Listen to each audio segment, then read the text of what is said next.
Rubio's here on Grand Avenue in Pacific Beach is one of the locations that closed. Experts say there are a lot of contributing factors, including inflation and wage increases.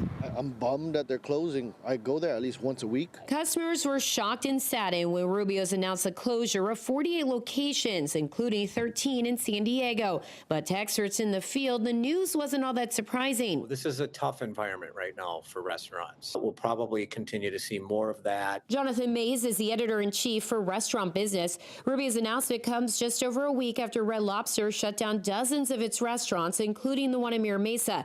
The company cited financial and operational challenges and filed for bankruptcy shortly after. Meanwhile, in a statement, Rubio said its closings were brought about by the rising cost of doing business in California.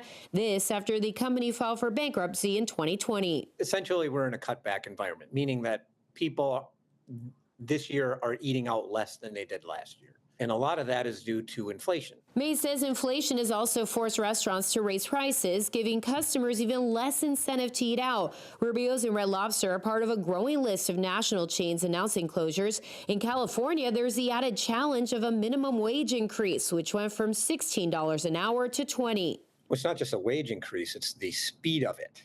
So it went up 25% basically overnight. Now, restaurants had months to prepare, but that's only months to prepare. The effect of this is pretty significant. Plus, restaurants are still struggling with pandemic-related losses and trying to compete in an overly saturated industry. The segment is just bloated. There's just too many restaurants out there competing. University of San Diego School of Business Economics professor Alan Jin says the hardest hit restaurants appear to be those in what economists refer to as the stuck-in-the-middle category.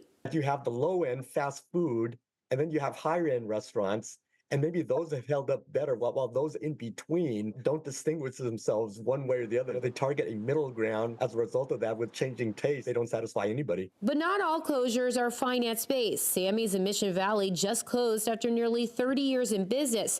The owner told CBS 8 despite their desire to stay, the landlord did not offer them a new lease. Shanna Handy, CBS 8.